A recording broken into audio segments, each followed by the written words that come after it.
Esse podcast é um oferecimento do Orbe, cada conexão um mundo novo, e a gente está gravando aqui diretamente no estúdio 767, aqui no coração da Savassi.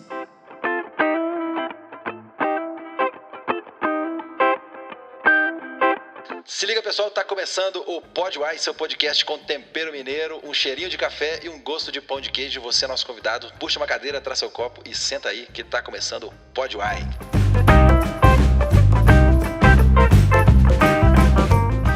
Salve, meu povo mineiro, está começando mais um episódio. Você já ouviu aquele ditado, o céu é o limite? Com certeza meu convidado já ouviu. Então, ignorando os voos, né, já que nós humanos inventamos o avião e a gente realmente alcança o céu, esse trem de voar, de paraglider, de avião e tudo, a gente realmente alcança o céu. Mas tirando isso, a gente tem um lugar no mundo que é literalmente o topo do mundo, que é o Monte Everest. O meu convidado de hoje é o Gustavo Ziller, empreendedor Endeavor, referência em inovação e processos criativos, palestrante, escritor, produtor de conteúdo no canal Off e montanhista. E ele chegou e é uma das poucas pessoas, salvo engano, são 30 brasileiros, certo? Isso aí. 30 brasileiros que alcançou o Monte Everest, que é o topo do mundo. A gente tem o hábito de falar que é mais de 8 mil, mas na verdade é quase 9, né? Então fica mais impactante. E é isso aí. Ziller, obrigado, cara, pela sua disponibilidade. Grande prazer estar com você aqui. Ô, valeu. Rafa, eu que agradeço, cara. A gente tentou já fazer esse encontro umas duas vezes, né? Sim. E a correria que eu entrei desde que eu cheguei de viagem não permitiu. Mas a gente abriu, enfim, deu certo dessa vez, né, cara? Conseguimos. Que bom, velho. Que bom. E eu tô ligado que hoje ainda é um dia que sua agenda tá naquela loucura, então eu tô ligado que é bem difícil, mas... Não, cara, mas quando, assim, eu sou meio que... A palavra não é estressado, assim, porque eu já lido muito bem com a agenda, com pressão e tal, mas quando eu combino uma coisa e a coisa realmente tá marcada, não vai ter surpresa nem nada... É muito difícil de eu não cumprir, entendeu? Tem que ser imprevistão mesmo. E tal. E aí, quando também eu combino uma coisa que pode ser que algo aconteça, eu deixo claro para quem tá combinado, sim. né? Tanto que foi a segunda vez foi isso, né? Eu falei, Rafa, a gente pode deixar marcado, mas assim, a minha agenda tá com a Globo. Se eles chamarem, eu preciso desmarcar com você. Então, esse tipo de coisa eu já me planejo, porque senão a gente não consegue... Aí você nem sai de casa, né, velho? Se você fica nessa noia, você...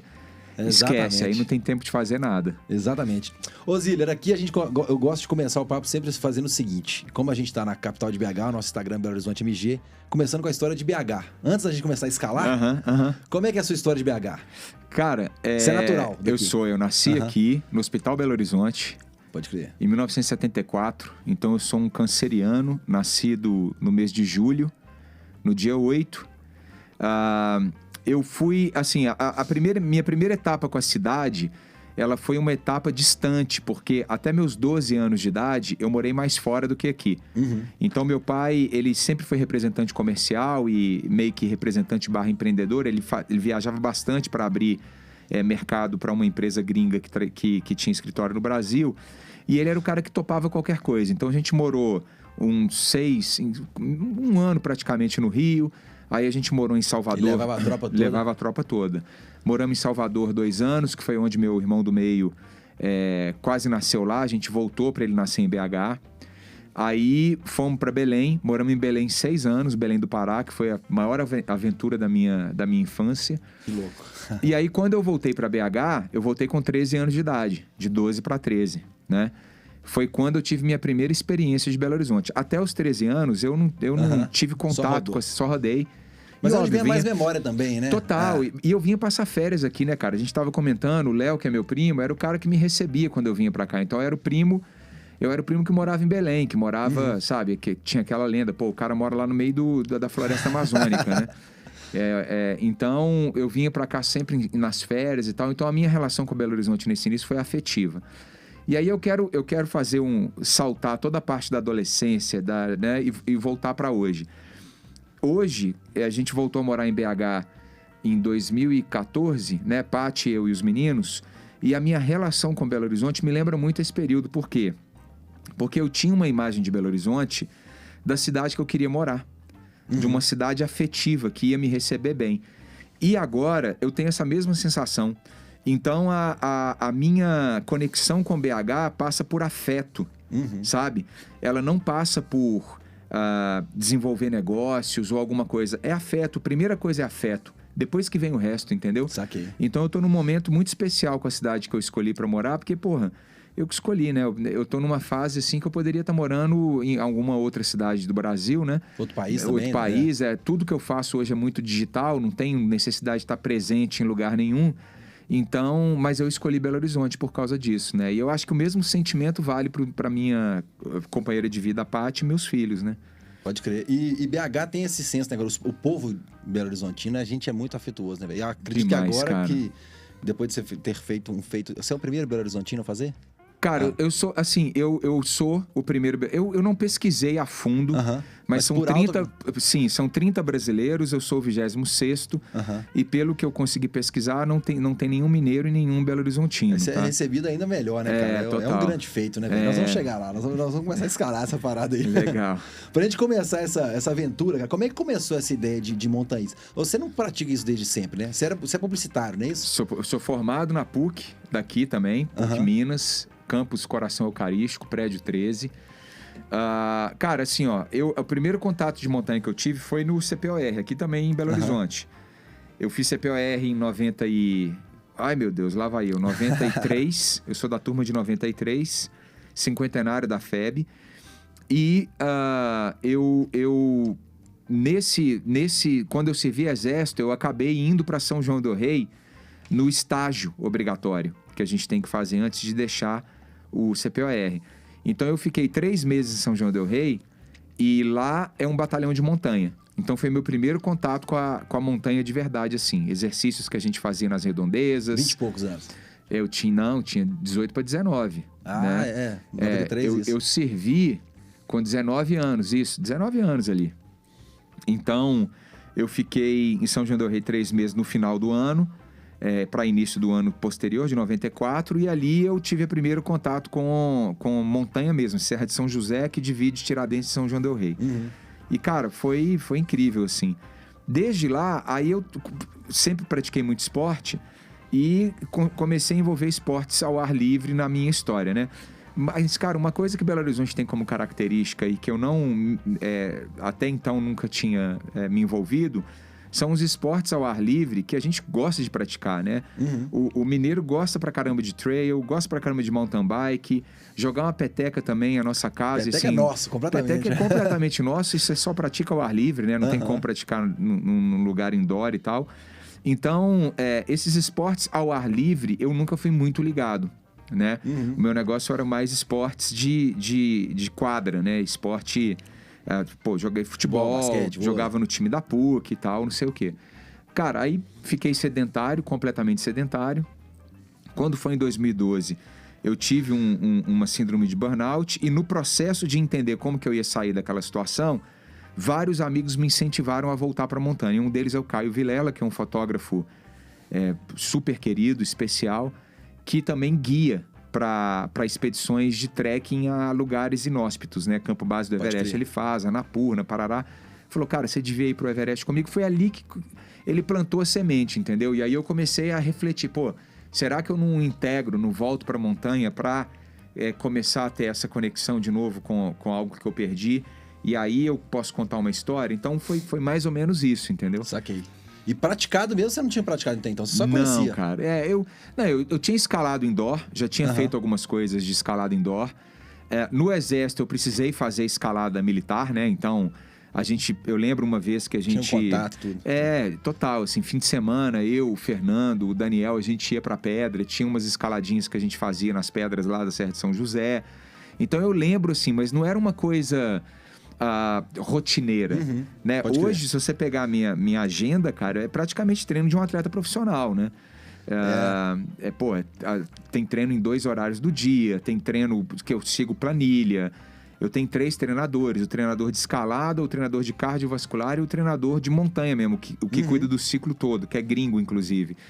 Então, assim, eu fiquei nessa história aí, entendeu? Nesse limbo, até perceber que a montanha ia ser o combustível para me tirar da inércia, entendeu? Pode crer. Pra ti, uma renovação, né, cara? Um renascimento, assim, né? Porque Total. Esse negócio de burnout foi bem pesado, né? Eu já vi você falando que foi... Você quase não, né? Quase um acidente, praticamente, né? Eu desmaiei no trânsito, né, cara? Dirigindo meu carro. Que louco, isso é muito, porra, sei lá. Perigoso pra caralho, perigoso né? Pra caralho. Você tava na loucura de São Paulo, publicitário vai pra São Paulo, fudeu, né, velho? Cara, é impressionante, né, velho? Fudeu. É impressionante como a gente cai numas armadilhas da vida, assim, né?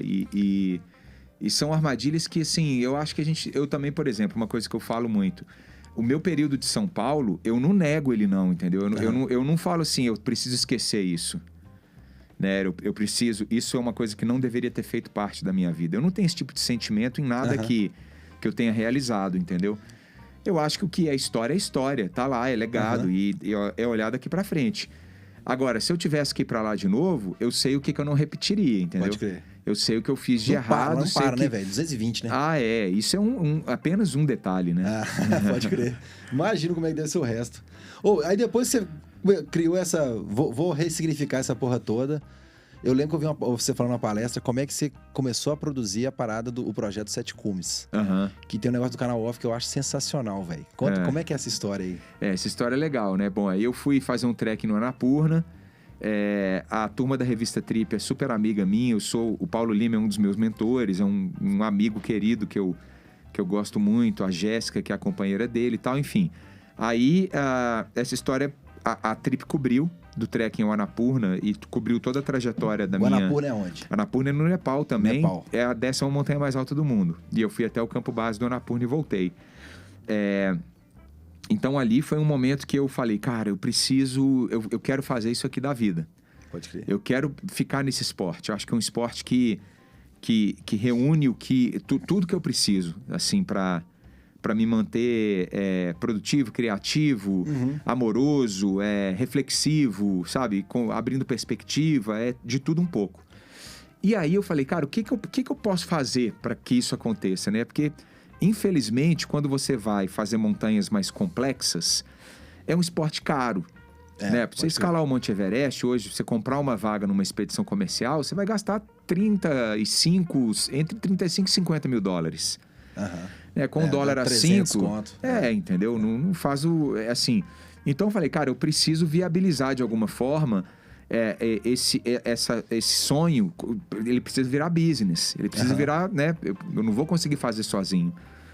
E aí, cara, um dos meus principais talentos, assim, eu acho, é escrita. Eu escrevo muito bem.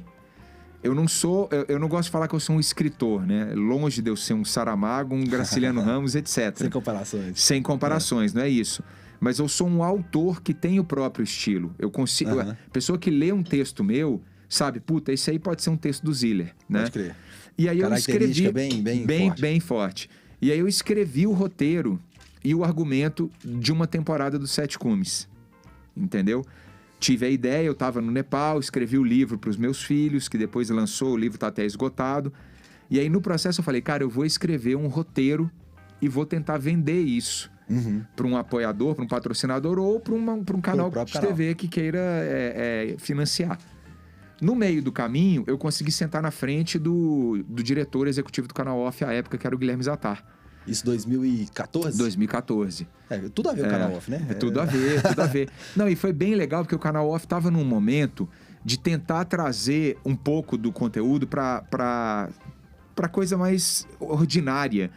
Não no sentido negativo da palavra, mas assim, nessa coisa mais assim do dia a dia, sabe? Gente como a gente, aquele cara que tá ali no boteco e tal.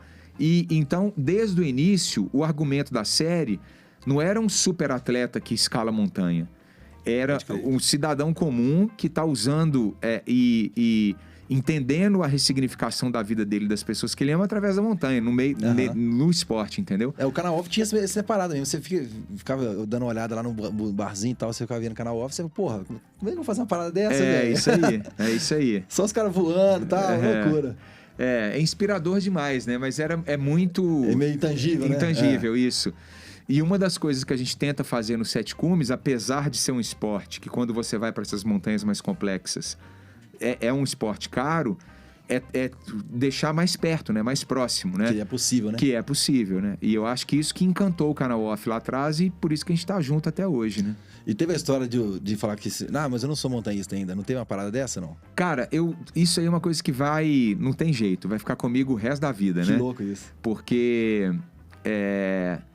Eu não sei, eu acho que não é só no montanhismo. Eu acho que em todos os esportes existem os grupos, né? As pessoas que ficam presas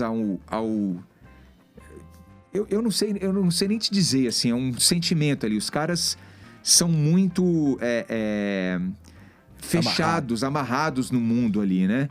Então é muito difícil quando a gente quer responder assim, você não é um montanhista, né? Ou você não é profissional, ou você não deveria estar lá, porque você é um cara urbano, da cidade, publicitário. Cara, esse tipo de discussão eu não entro, porque eu acho que não me cabe, assim. Não, mas não teve uma história na hora de vender pro canal Off? Você falou assim, mas eu não tenho... não, sim. Eu tô falando da venda pro canal Off. Não, total.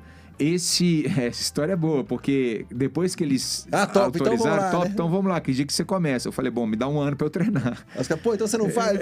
Não, vou começar a fazer agora, é isso aí. Cara, isso é uma coisa... E aí, até juntando uma resposta com a outra, eu acho que isso que é a beleza da montanha. A montanha é um esporte que você pode praticar independente da idade. Sim. Entendeu? Tem gente com 70 anos, com 60. Eu tô escalando com um amigo meu que tem 61 anos de idade, que está indo agora com a gente para fazer curso de gelo na Bolívia. Já escalou montanhas complicadíssimas, complexas. No final do ano vai para o Aconcagua com a gente e está se dando super bem no esporte. Então, assim, ele é um montanhista, ele não é um montanhista. Eu não fico entrando nesse papo, não me cabe, entendeu? Eu tô aqui para mostrar que é um esporte que cabe no bolso de todo mundo, porque você não precisa ir pro Everest, você pode fazer aqui no quintal de casa, né? Fazer aqui treino na Serra da Calçada, no Rola Moça, na Serra da Moeda, vai te custar uma passagem, um transporte, um tênis bom e foi. Né? Então, assim, talvez seja mais barato praticar isso do que jogar bola, porque tem que alugar a quadra no fim de semana, comprar chuteiro e sei lá o quê, entendeu? Sem dúvida. Então, eu tô nessa seara aí, eu quero divulgar e quero mostrar os benefícios que o esporte traz pra gente. É isso, entendeu? Eu tô querendo fazer a travessia, não é extremamente um montanhismo, mas trek, né? A travessia Lapinha... Ih, gente... Tabuleiro. Tabuleiro. Isso é espetacular. Tô programando fazer lá. Isso é espetacular, cara. Isso aí, acho que todo mundo que quer ter contato com esse universo que a gente tem contato quando a gente tá na montanha, Lapinha Tabuleiro é necessário na vida do ser humano. Começa por ali. Você quer começar? Começa por ali. Isso aí. Sensacional. Cara, e depois que você começou o Sete Cumes, tem uma coisa que me chama a atenção pra caramba de você fazendo a preparação. Você até começou a falar disso agora. Como é que você vai fazer uma preparação? Você não foi por alturas, né? O Sete Cumes, você começou... Não, como é que foi? Como é que você escolheu pra onde você vai primeiro? Eu comecei pelo mais barato. Saquei. América do Sul. América do Sul. Na minha cabeça era o mais barato, era teoricamente o mais simples de logística, mas esse não é o melhor pensamento, porque o Aconcagua é uma montanha dura e é uma montanha alta. O que você chama de dura? O que quer dizer? Cara, gelo muito duro? Não. O Aconcagua é uma expedição longa, né? É uma expedição de 20 dias, 20 e poucos dias. Entendi. Então, já é uma expedição que você precisa colocar seu corpo aclimatado e gastar um tempo nesse exercício de aclimatação, porque é uma montanha de 7.000 metros, 6.962, se eu não me engano. É altíssimo também. É altíssimo, entendeu? Então, eu acho assim, para recomendar, se eu fosse responder hoje, você ia começar por onde? Eu começaria pelo Kilimanjaro. Qual continente que é? Que é na África, na Tanzânia. A ordem que eu fiz foi, até agora, né? Foi Aconcagua, Kilimanjaro, Elbrus, Denali, Vinson, Everest e a última agora, a Puncak Jaya, que é na Oceania, tá? Eu achei que o Everest tinha sido o último. Não foi. Tem não mais foi. Um, então. A gente antecipou. Tem mais um. E esse eu vou escalar com a Yara, minha filha, né? Que vai ser por isso que ela tá treinando. Por isso que ela tá treinando. Que legal. Esse vai ser super legal. Hoje, sem conhecer ainda Puncak Jaya, falando só dos 6 que eu já escalei, eu aconselharia uma pessoa que escolhe esse roteiro, começar pelo Kilimanjaro, aí do Kilimanjaro ir pro Elbrus, depois Vinson, Aconcagua, Denali e Everest. Isso é uma escala de dificuldade, talvez? Para mim, ela é meio subjetiva também, porque tem gente pessoal, que acha o Denali, por exemplo, mais difícil que o Everest. Eu não acho. O Everest, para mim, foi a coisa mais exaustiva em todos os aspectos que eu já fiz na minha vida, né? Mas, assim, na minha escala de subjetividade de de tudo, assim, de custo, né? Porque, assim, ir pra Antártica, por exemplo, bicho, é caro pra caramba. Entendeu? Imagino. Isso é muito a logística caro. é completamente diferente, né, Completamente diferente. Você voa naqueles aviões russos de filme de Missão Impossível. É isso, entendeu? Você pousa no meio do gelo, no lugar que você acha que você está pousando num filme de ficção, num set de ficção. Então é uma coisa assim, uma experiência muito louquíssima também, né? louquíssima. É Quando espetacular. você foi pra Antártida? Cara, a Antártica foi... A gente passou o Réveillon lá, inclusive, né? Ó, que doido. Eu passei o Réveillon lá de 2018 para 2019. Não foi isso? Deixa eu pensar. Pessoas. 2019, a gente se preparou pro... É isso aí, 2018 para 2019. E quantas pessoas? Devia ter ali no campo base umas... sei lá, umas 100 pessoas. 100. Não vê mais ninguém, né? Não vê, não que vê. Que louco, velho, que doido. Não vê. Eu lembro da foto que você postou do avião, cara, é legal pra... Assim, né? É outro mundo, é ficção, Hollywood, outra né, coisa, velho? ficção. Você acha que você tá num filme de Hollywood, total. Que doido. Total. E o que você achou dessa... Tirando, antes de chegar no Everest, qual que foi a mais difícil, que você passou mais perrengue? Porque, querendo ou não, cara, é um esporte perigoso, né, velho? Sim. Você até gosta de falar que o principal objetivo é voltar pra casa. Sim. Né? Quando é que você bateu a ficha? Pô, cara, agora fudeu. Antes do Everest, exatamente. No Denali, eu tive muita dificuldade no Denali, eu desidratei muito rápido. E eu coloco em perspectiva, obviamente, eu não estava na minha melhor forma física. Teve um momento ali dos 7 cumes que eu tive uma lesão. Foi a única vez que eu tive lesão significativa na minha vida, foi uma lesão no fibular direito. E eu fiquei no estaleiro um bom tempo. Eu fiquei, 10 meses sem treinar. Caramba. E aí, obviamente, veio junto, perde forma, não tenha dúvida, né?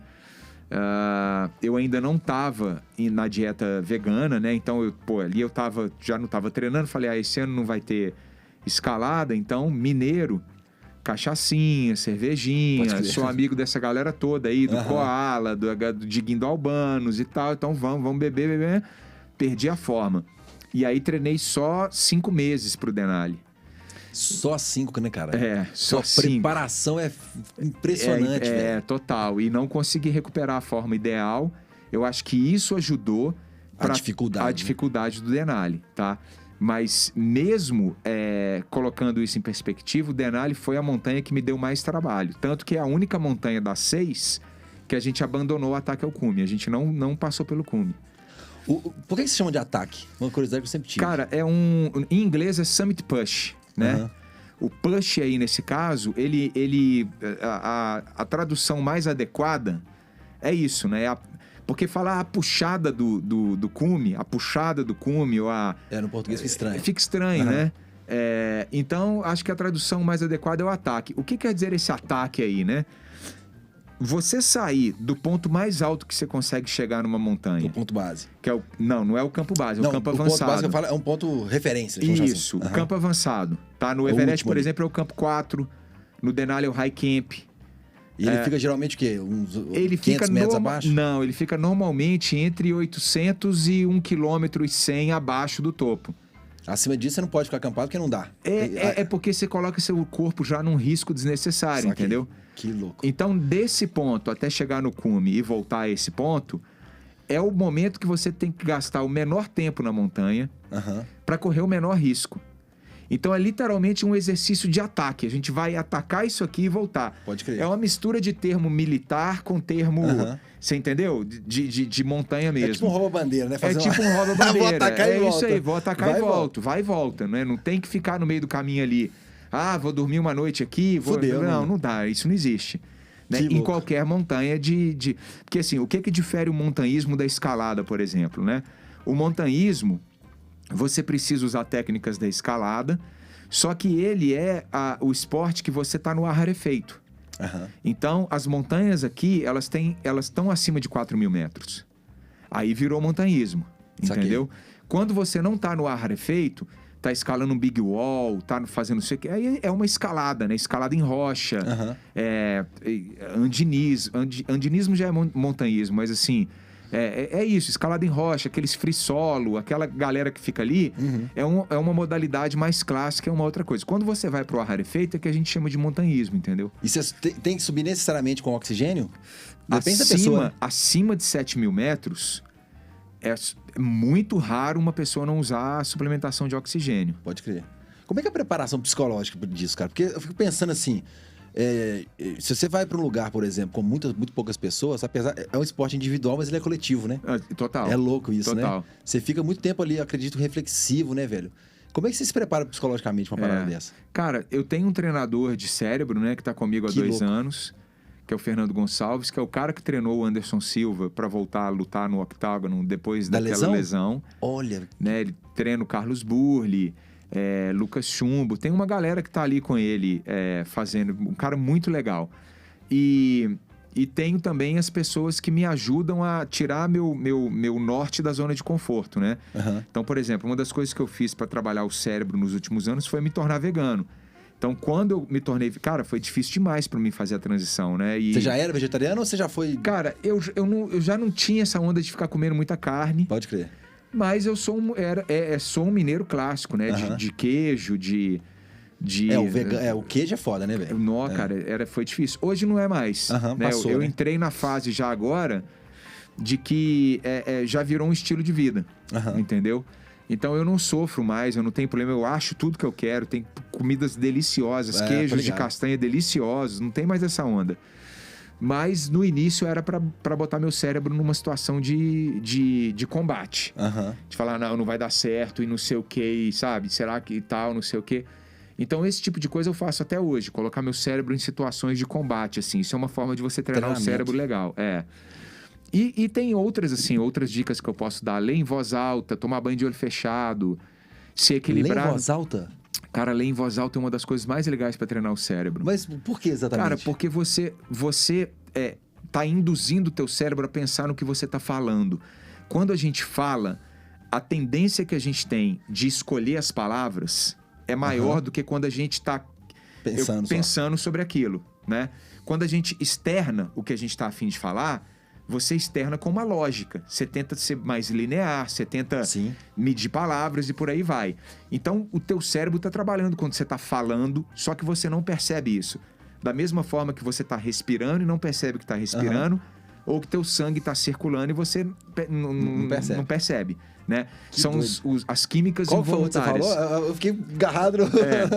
Tomar banho de olho fechado. É uma coisa que treina o cérebro pra caramba. Por causa dos sentidos? Cara, de percepção? Percepção e outra, assim, que é uma coisa... Não vale roubar, né? Não vale ficar assim, aquela história. Roubando você mesmo, né, velho? Eu não sei explicar assim, mas o banho de olho fechado, com a água batendo... É do início ao fim, não é fechar o olho durante o banho. Não, é do início ao fim. Você vai ali... Ele te dá uma sensação de... A palavra não é nem que você não está protegido, é que você é desproteção. Talvez aconteça alguma coisa, né? Então isso é legal para treinar o cérebro.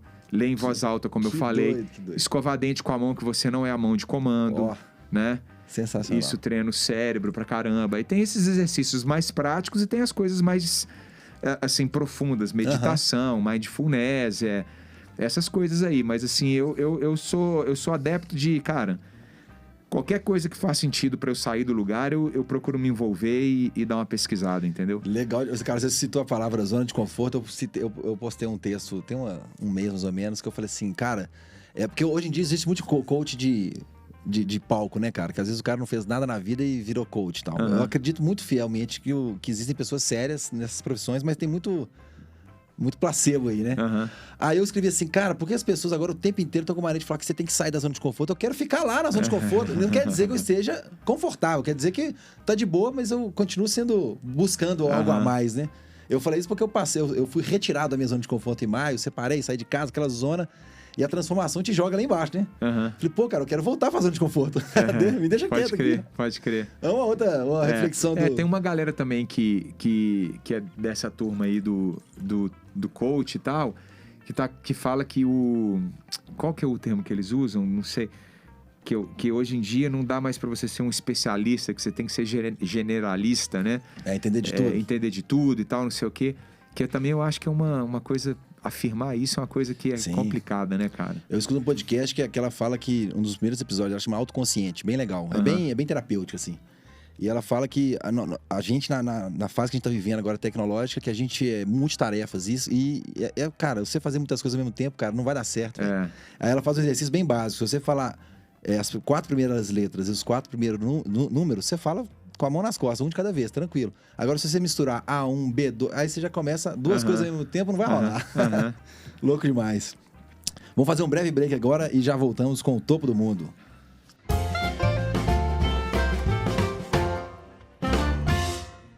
Salve, meu povo mineiro! Tô interrompendo esse episódio aqui com o Gustavo Ziller rapidinho para deixar um recado para vocês que estão ouvindo o Podwine. Quero apresentar para vocês a BIS Comunica. A BIS Comunica é especialista em deixar a sua marca em evidência na internet. Criação de marca, tráfego pago, gerenciamento de redes sociais e tudo que envolve o universo digital. Então, se você precisar de algo de marketing digital, você já sabe onde procurar. E se tiver interesse em conhecer um pouco mais do trabalho da BIS, é só você acessar biscomunica.com.br ou pelo Instagram, @biscomunica. Lembrando para você que BIS é com Z. Quem comunica, pede BIS.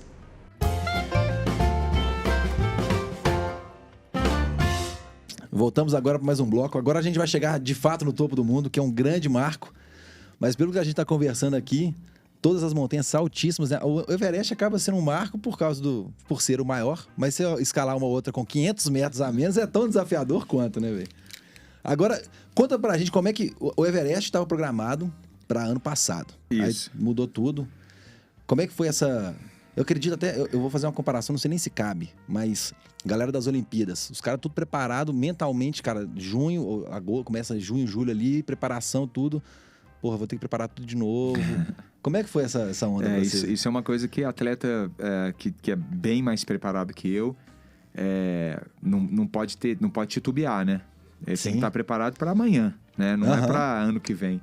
Então, eles têm claro que eles têm os que a gente chama de macrociclo, né? Que prepara ele para ele estar no auge da preparação na competição, naquela data específica. Mas quando a gente vê que não vai rolar, então estabelece um novo cronograma, coloca o macrociclo mais para frente, né? Retrai aqui e adapta geral. É assim que funciona. Agora, tem aquela... Como que eu vou dizer assim? Tem aquela sensação de frustração, é natural, né? De putz, cara, gastei tanto tempo, será que eu vou conseguir ficar nessa disciplina que eu tenho para treinar todo dia, acordar, tem 6 anos que eu tô acordando 4 horas da manhã, 5 horas da manhã, não sei o quê. Eu acho que cada um lida com isso de uma forma diferente, né? O que aconteceu comigo foi,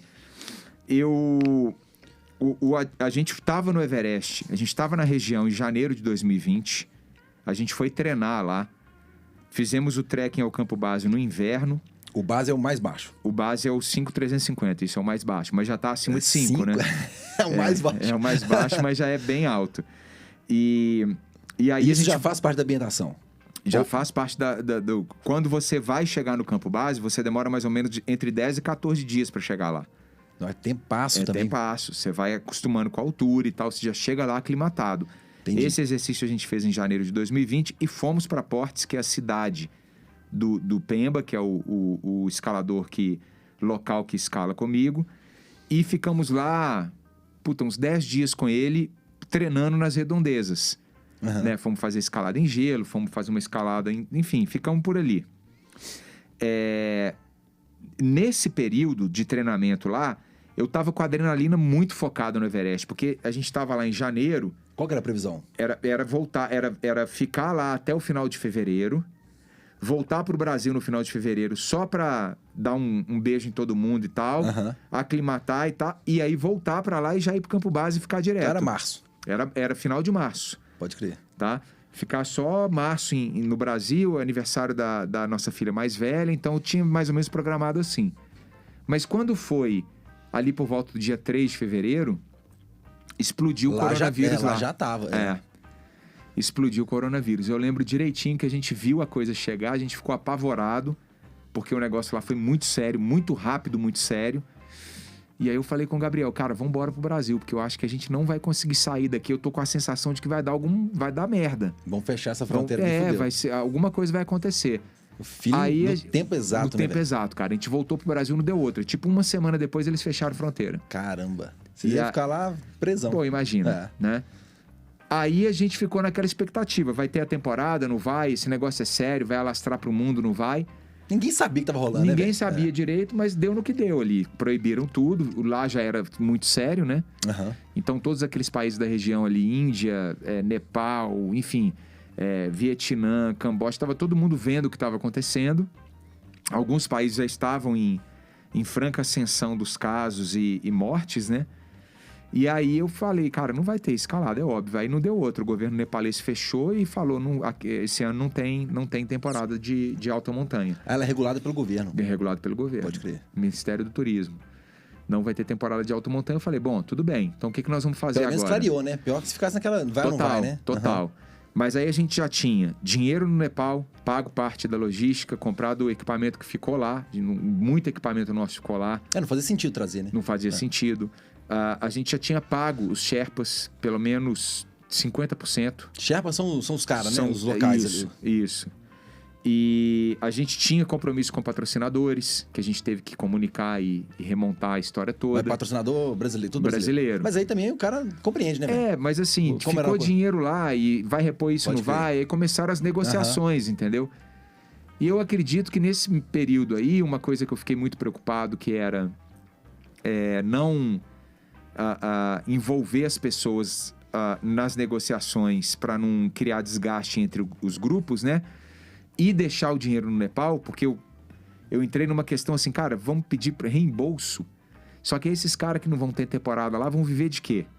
Né? Então, assim... E essa parte comercial você que cuida? Eu que cuido de tudo, cara. E essa é uma parte que é desgastante pra caralho. Putz, grila, nem me fala, bicho. Nem me fala. Quem faz o produto e vende o produto é foda. Cara, nem me fala.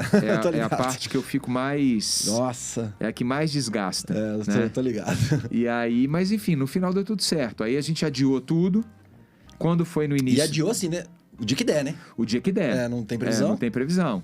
Mas quando foi no início desse ano, eu falei... Aí eu conversando muito com o Carlão da Grade 6, eu falei, cara, como é que você tá vendo aí? Vai ter a escalada, não vai? Ele sempre monta expedição pra lá. Ele falou, cara, eu acho que vai ter, o governo tá fazendo uma proposta legal, a gente vai montar o campo base, eu acho que vai rolar. Eu falei, cara, vamos dividir custo? Você acha que não dá pra gente dividir logística, fazer de certa forma e tal? Aí eu comecei a perceber que a coisa podia acontecer, né?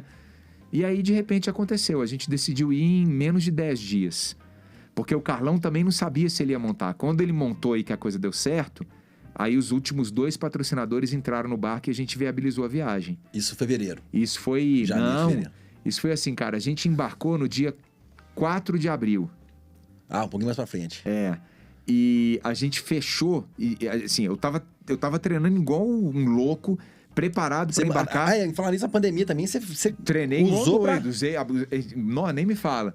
Mas aí, cara, o que aconteceu, Rafa? Quando foi dia, 10 de março, a gente não tinha ainda a verba toda para ir. E o embarque era 4 de abril. A gente tinha, inclusive, a passagem aérea. Caramba. Aí as coisas aconteceram em 2 semanas tudo rolou. Olha, que energia do caralho. Foi incrível. Foi incrível. E, cara, aí depois você vai aí você desce em Nepal. Desce no Nepal, em Katmandu, que é a capital do Nepal. Katmandu. Aí de Katmandu, você pega um aviãozinho e vai pra Lukla, que é aquele... O que você chama de aviãozinho? Um teco-tecozão? É um teco-teco, turbohélice, que é preparado para essa região. Pode crer. E pousa naquele aeroporto clássico, que a pista é inclinada, que fica a 2.800 metros de altitude, que é a menor pista do mundo e tal. Então explica inclinado, porque não tem reta, é isso? Cara, é porque você pousa numa montanha, né? É o aeroporto mais perigoso do mundo. Você pousa subindo, a pista sobe. Mas é subida para desacelerar ele? Para desacelerar o avião e quando você decola para acelerar o avião, né? Que isso, surreal, véio. É bem legal. Bem legal. Que loucura. E aí você pousa lá e de lá já não tem carro, não tem nada. E de lá até o campo base é andando. Andando, mas anda com mula? Lá não tem mula, lá tem iaque. Iaque é aquele boi peludo, sabe? Um boi daquela região. Que louco. Então, o transporte da carga pesada é feita por iaque e também pelos Sherpas, por humanos, né? E muito carregador local de outras etnias. Lá tem algumas etnias, né? Tem os Pungs, tem Sherpas, tem... Sherpa é uma etnia? É uma etnia. Pode crer. E como é... Velho, eu vou fazer uma pergunta até... Porque é fora da realidade, né? Quem nunca... Esses caras são o quê? São tipo uns frentistas? O cara fica lá? Não, é tudo organizado a parada. Não, é tudo organizado. Quando você vai, você já tem um cara pra te receber. Sim, total. Pode tudo crer. Organizado, assim. E você tem que ter uma certa confiança em quem te recebe lá, né? Entendi. Por isso que eu acho assim, se você, quem tá escutando a gente, quiser praticar o montanhismo, eu recomendo fortemente a contratar guias locais, Isso, guias lógico. brasileiros. Não é ir pro aeroporto, né? Comprar passagem. Não né, é, cara. Eu acho que é uma coisa... Porque aí vira um esporte de risco. Aham. E tem como ser um esporte que não tem risco. Diminuir né? o máximo possível, né, velho? Mitigar total. Até porque você tá lidando com o clima, Mitigar total. Pra fazer isso, você precisa de gente séria do teu lado. é lógico. Cara, e como é que você lida com... Falando em risco, assim, porque é um esporte perigoso e você tá lidando com o clima. Aham. Existe uma segurança que você prevê muita coisa, Sim. né? E quando... Você já pegou algumas tretas já de ciclone, de tempestade? Já. O imponderável é uma coisa que você tem que estar preparado para não perder a cabeça, né? É que é o principal... Que é o principal, senão você vai fazer merda, né? Aham. Você vai em Toma algum decisão momento tomar errada. decisão errada e tal. Agora, esse esporte que a gente pratica, cara, é um esporte que a prioridade é segurança. Então, assim, eu costumo brincar assim, uma pessoa que me chama de doido tá me agredindo, na verdade, porque eu não sou doido. Pelo contrário, Pelo lucidez contrário, total. Aham. absoluta, assim, do que você tem que fazer, do que você tem que executar, de onde você está se metendo, do planejamento, do treinamento, é lucidez absoluta. E por isso que eu acho que é um esporte de baixo risco, não é de alto risco. Pode Entendeu? crer. Eu acho que é o inverso. E aí, quando a gente começa a jogar números na mesa, a pessoa fala, puta, é mesmo assim, você machuca mais jogando bola do que escalando montanha. Futebol é o mais perigoso do mundo. É Não tem jeito, eu perigosíssimo, sou cheio de né? cicatriz. É isso aí. Né? Essa turma que começou a falecer em campo aí, sabe? Ter a morte súbita, ataque súbito e tal. Cara, se a gente, eu posso estar falando aqui uma coisa que eu não tenho conhecimento, inclusive. Mas para quem quiser fazer a pesquisa, já deve ter morrido mais gente assim no futebol do que na montanha. Ah, provável. Entendeu? Aham. Então, assim, não é uma coisa de... que eu não tô indo lá para morrer. Eu não tô Tem indo muito lá para me dado, né, colocar em cara? risco. É. Muito, cara. Você viu, vai ter Muito. tempestade, você não sobe, tá É suave. isso, Pode crer. acabou, entendeu? Agora, é claro que tem um imponderável. Às vezes Claro. você viu que não vai ter, sobe e teve. Aham. Aí, nesse momento, você trabalha para não perder a cabeça, para não virar estatística. Porque aí é estatística, entendeu? Pode crer. É aí que tá o segredo. E no caso do Everest, a expedição foram quantas pessoas brasileiras? 5? Na verdade, a gente tinha um campo base, os nossos campos de acampamento eram de brasileiros.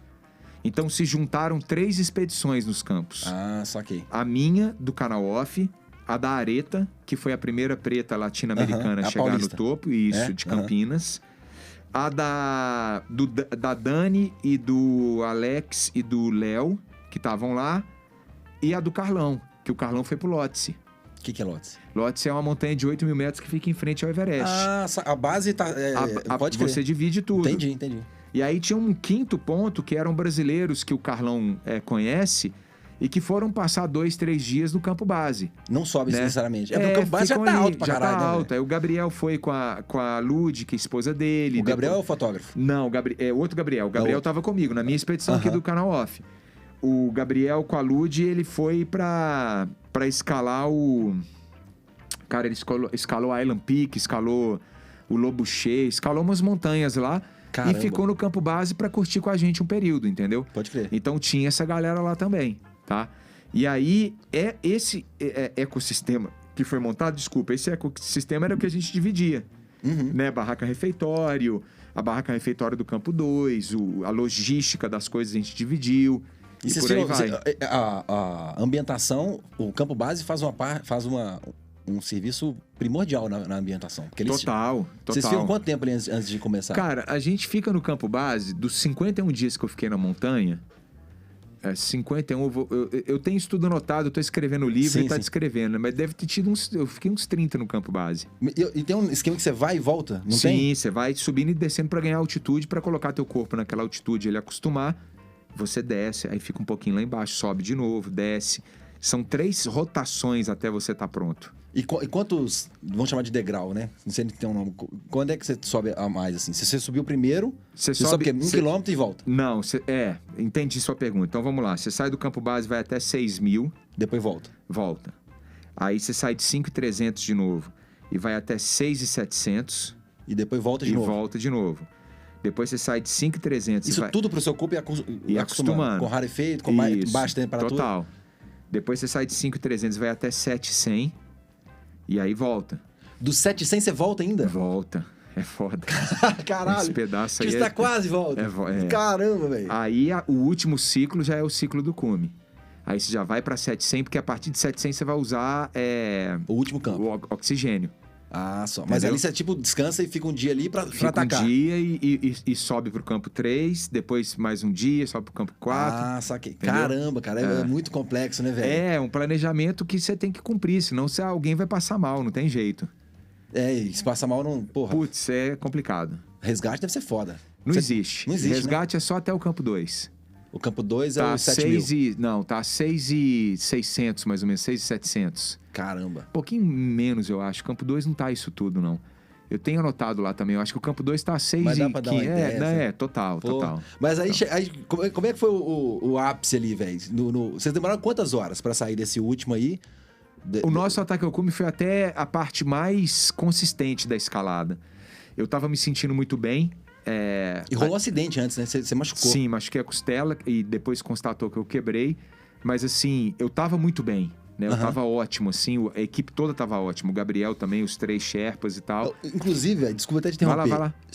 Quem que toma essa decisão, acredito, não é tão individual assim. Se você tá sentindo a dor, como é que rola essa conversa? Se tivesse que rolar, deve ter rolado essa conversa. Tipo, cara, vão voltar ou não vão? Cara, então, eu não senti dor. Aí Mas diga assim, se você tivesse... Aí tem essa conversa e Em grupo. o líder da expedição vai falar, a gente não continua. é o líder Entendeu? que toma a decisão. Total. A sua palavra vale assim, porque você que tá sentindo, né? É uma decisão coletiva, Aham. mas se o líder fala, não, vamos descer porque vai dar merda, aí Pode crer. desce. Mas eu não cheguei a ter esse debate no Você tava de início, porque eu não senti dor.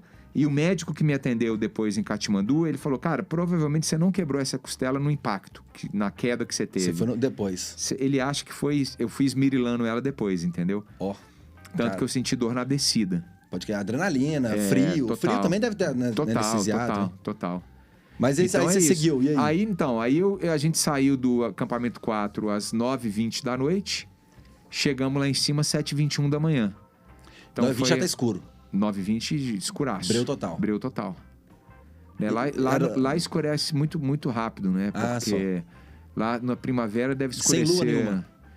Não, tinha uma lua incrível, cara. Mas- Nossa, linda, cara. que Iluminando louco, bem. velho. Pô, que louco. Cara, foi quase lua E cheia. foi planejado isso? Não foi. Que legal. Não foi a janela que permitiu. Olha, velho, tem umas coisas que conectam, né, velho? Total, cara. Total. Foi incrível. Mas você tá falando que aí a parte mais tranquila, então, foi o ataque.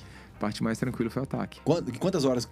10 horas. Em 10 horas a gente chegou lá em cima e depois desceu em 5. Foi 15 horas no total. Aí, aquelas perguntas, assim, de quem não entende porra nenhuma dessa parada, né? Quando você chega no topo, quanto tempo você fica lá? 38 minutos a gente ficou. 38. Agora, não tem uma regra. A pode regra crer. é Se você não, estiver não bem, né? entre em risco.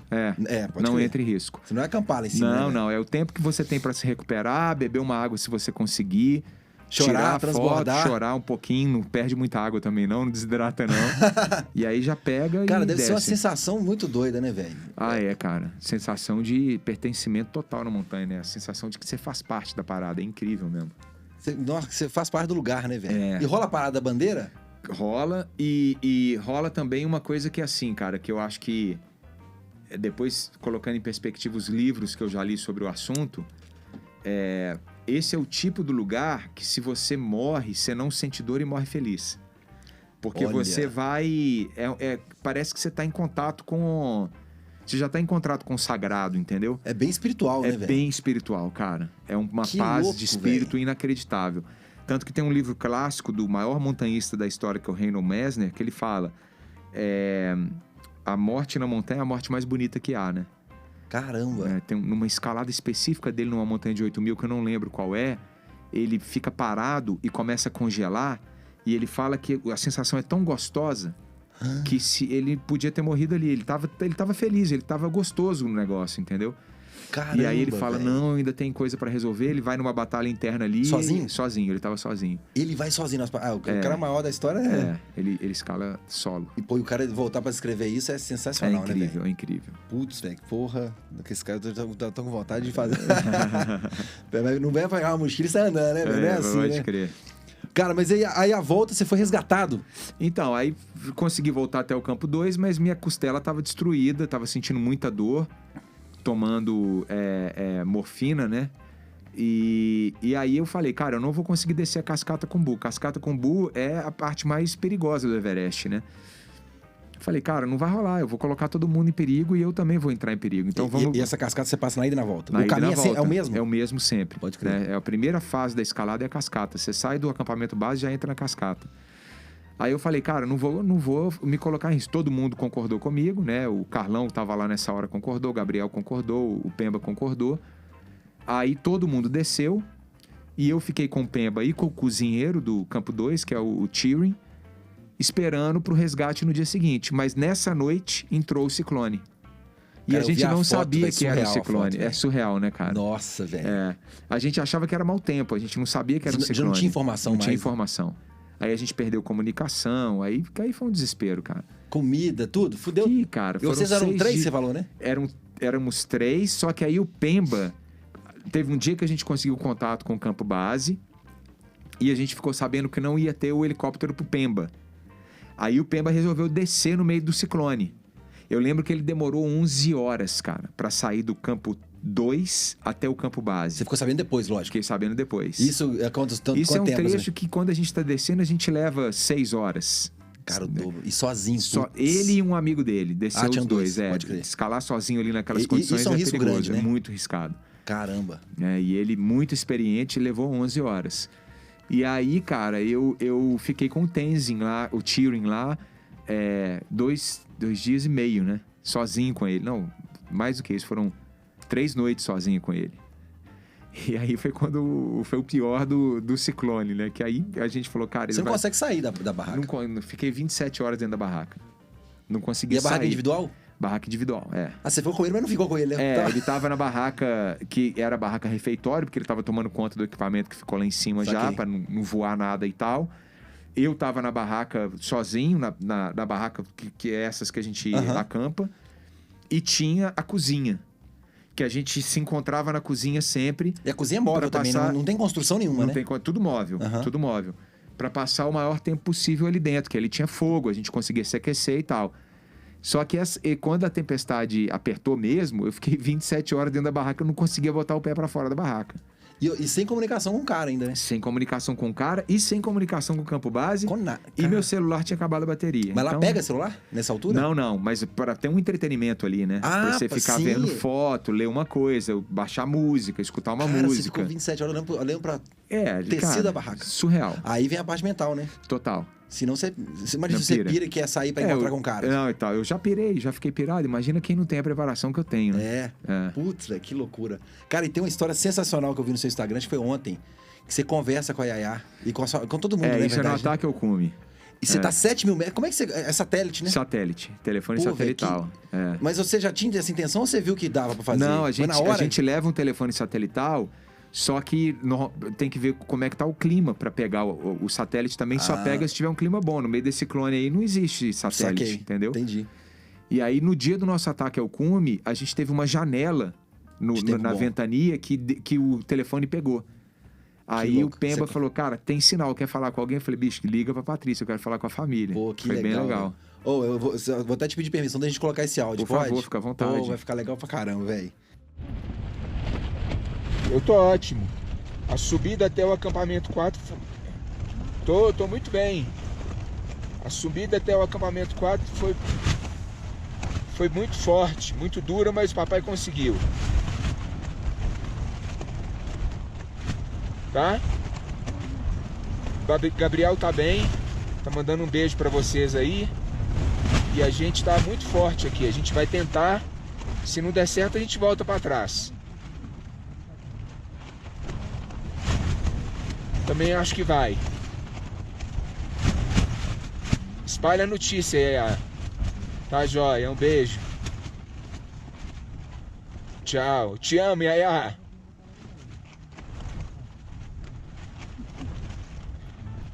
Beijo. Que doido. Ô, Zília, que história, velho. Agora vamos fazer o seguinte, nós vamos fazer mais um breve break e vamos sair um pouco, descer um pouco aqui, tem mais oxigênio. E agora a gente já vai voltar com o nosso Romeu e Julieta. Sem referências ao Shakespeare, é a nossa querida goiabada. Vamos lá, já a gente volta.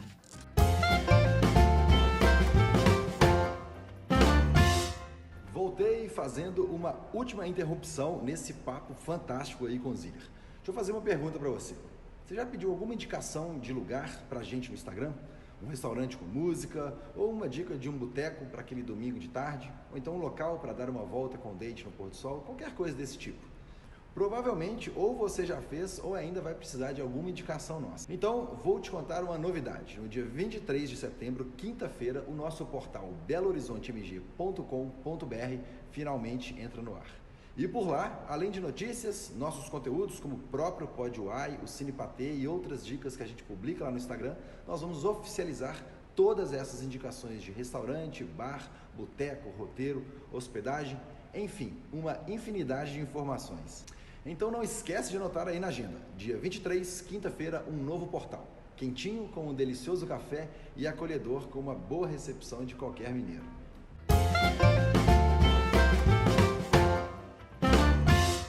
Voltamos para o nosso último bloco, agora a gente vai voltar a respirar aqui. E na verdade você trouxe o frio também, né, velho? Depois que você chegou... Incrível, né, cara? Que inverno. Porra, de BH, fez né? frio pra caramba, bicho. Putz, eu tô morando grila. em Neves, cara. Fazia 5, 4 graus lá, velho. Você tá isso aí. louco, aí. Pra vocês não é nada, cara. Mentira, sem roupa fica frio também. Não, mas né, é frio. Eu senti frio aqui. Tava frio mesmo. É.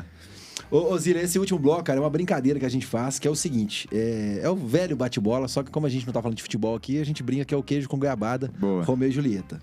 Uma música pra você que te lembra Belo Horizonte. Você tá lá no meio, lá, 27 horas sozinho, você vai lembrar de BH, que música que tiver a memória. Que legal, cara. Eu gosto de Clube da Esquina. Clube da Esquina é uma música qualquer... Clube da Esquina mesmo, né? A música Clube da Esquina, não o disco. Que é uma música, cara, que me lembra muito BH, não sei porquê, assim. Conexão, né? Conexão, né, cara? Mas assim, eu sou músico aqui da década de 90, né, cara? Década de 90 e início dos anos 2000. Fiz parte, eu vi o Skank nascer, Patufu. Eu acho que eu fui no primeiro... Eu brinco com o John e com a Fernandinha. Eu acho que o primeiro show do Patufu eu tava lá. Pode crer. Galpão da Andradas, Então, assim, mas Clube da Esquina pra mim é imbatível. Você até lançou uma música agora também? Lancei na Neblina, né? Tá, a galera tem legal que pra procurar caramba. aí nas gente bota o link plataformas aí, de streaming, por favor. Na Neblina, o Benegão, quem mais? Benegão participando, Tonho Croco, Antônio Neves, e a música é minha e do Marcelinho da Lua. Pô, legal pra caramba. Segunda agora, você conhece gente no mundo inteiro, alguém veio pra BH, dá um rolé, falou assim, Zília, vou passar só o dia, até às 6 horas eu vou embora, um lugar ao sol. Que Cara, você eu indica? levaria ele pra Serra da Calçada aqui em cima, ou ela, e gastaria praticamente o dia inteiro lá com eles, e depois, no final do dia, ia pro Mercado Central, dava um rolê e levava no aeroporto. Pode crer. Qual que é a Serra da Calçada? Cara, a Serra da Calçada é aquela que fica atrás do Retiro das Pedras. Pode crer. Ali Saída tudo é de calçada. Rio de Janeiro ali. Isso, você sobe a BR, para o carro ali na entradinha do Retiro, entra no portão e aquilo tudo ali é o quintal da calçada. É óbvio que ela não é só aquilo ali. Do outro lado da BR tem um pedacinho também. Aí você tem o início do Espinhaço, tá ali, que é a Cordilheira do Espinhaço. E ali tem um monte de coisa. Mas aquela região ali é meu quintal de treino. O visu ali é foda e é tudo muito legal. Foi ali que você tá treinando com a Yaya? Tô treinando com ela lá. Que legal, velho, que legal. Qual que é a previsão que vocês vão fazer? Final de outubro, se tudo der certo. Esse ano? Ué. Que doido. Estamos aí na correria. Já tá. Você falou 5 meses é pouco, né, velho? Total. Mas ela não começou agora? Ela treina. A bichinha, ela é. Pô, que doido, velho. Incrível. Agora um lugar à lua, alguém vem passar a noite. Pra onde você leva? Que legal. Cara, assim, vamos... condição de temperatura e pressão, assim, tudo funcionando legal, né? As coisas acontecendo. Lugar aberto, fechado também, você que manda. Eu gosto muito da Jacinta, né? Eu acho que ali é um lugar que eu acho que gringo pira. Eu costumo brincar com o Vinícius, eles acertaram a mão ali. Ali eu acho que é uma referência gringa. Então, ali ele fez umas noites no carnaval que foi incrível, né? Galera tocando jazz, tocando música muito, muito cosmopolita. Ali eu acho que é o lugar pra ir, Hashtag cara. saudade, né, velho? É isso aí. Vamos voltar isso aí, pelo amor de Deus, cara. Agora uma lembrança, agora uma história de BH que te vem à memória, assim, sempre alguma história legal que você tenha por aqui. Legal. Cara, quando eu voltei a morar aqui, eu me reconectei com a cidade pelos olhos de uma geração mais nova que a minha, né? Uma não, até 1,5, né? Assim, eu tenho um irmão que ele é bem mais novo que eu, 11 anos mais novo, tá com 36 hoje. E quando eu voltei a morar aqui em 2014, 2015, ou seja, nós estamos falando aí de 6 anos atrás, essa geração estava com 30, 29 anos, né? E então eu fui pra rua com eles, né? Galera do grafite, a galera da ocupando a bike, cidade, né? ocupando a cidade. Foi uma fase, assim, que De eu ocupação. não vi, por exemplo, o Carnaval de Rua de Belo Horizonte nascer, porque eu estava morando em São Paulo. Ele já tinha nascido. Já né, tinha cara? nascido. Mas eu resolvi me reconectar com a cidade dessa forma. E as histórias mais legais que eu tenho são com amigos do meu irmão. Que meu irmão foi um dos fundadores do Bike Polo, Belo Horizonte, da história do cicloativismo, a galera do Diz Express e Pode tal. crer. E meu irmão, ele é muito querido por essa galera, né? O DMS, um beijo pro Davi, o Túlio, a Cipó, a galera toda, sabe? Aham. Assim.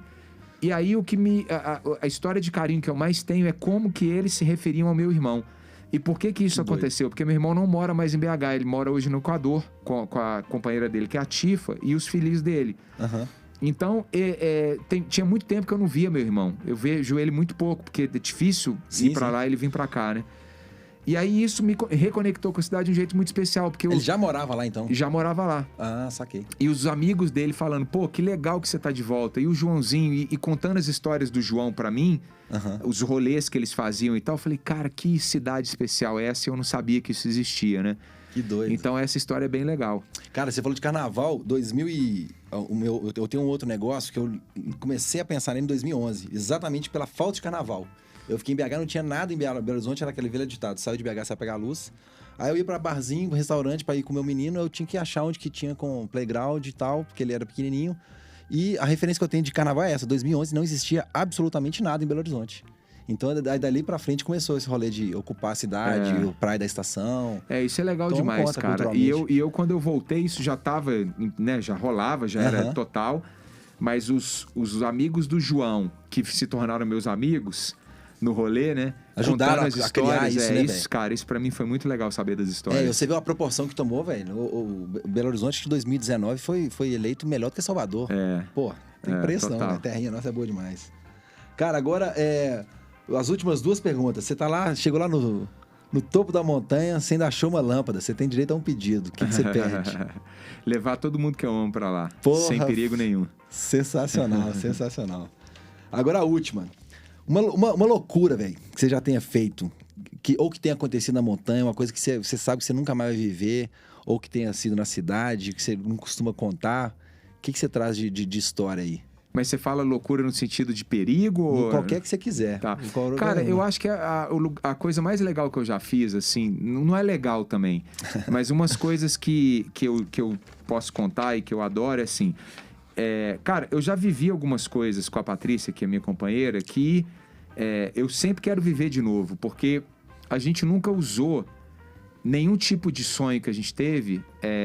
A gente nunca usou nossos filhos de bengala para não realizar as coisas, né? Então tem aquela sensação, agora que eu tenho menino, não vou mais num festival. Agora que eu tenho não sei o quê, não vou mais... A gente levava os meninos para tudo, né? Eu lembro, por exemplo, da gente acampando no festival que o Pato Fu até tocou no Música de Brinquedo, esse festival da Natura que teve Jamiroquai, teve umas bandas e tava lá a gente acampando com os meninos, barraquinha, e a Yara era novinha, o Matheus eu acho que nem andava direito.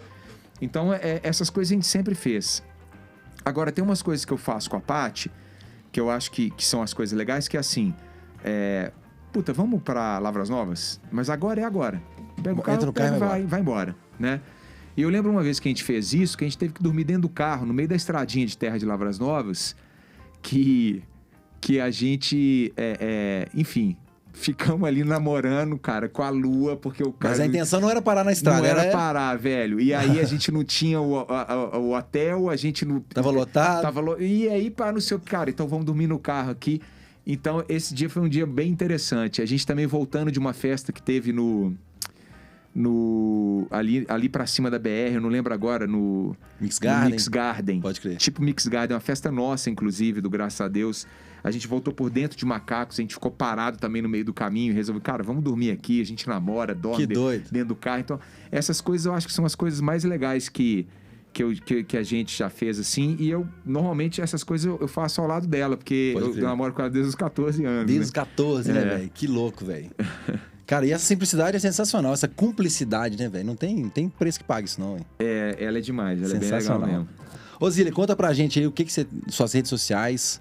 Obrigado por ter vindo. Cara, eu tô em @Gesília. O tu é fácil de me achar, eu que respondo tudo, né? Não tem agência de Tô ligado. de nada em cima de mim. Já trocamos muita ideia. O Ziller é com 2 L's. Tô lançando aí a música Na Neblina, que é uma composição minha do Marcelinho. A gente vai subir, para quem lembra dessa época. Eu fui vocalista e guitarrista dos Zipados, né? A gente tá subindo o último disco dos Zipados para as plataformas de streaming também. Um disco super atual, com as letras, assim, que representam, assim... dá até agonia de escutar uma música dos Zipados e ver porque a ela situação não foi que o Brasil escrita tá. hoje. Não foi escrita hoje. Pode crer. É surreal. Qual que é a de época? 2002.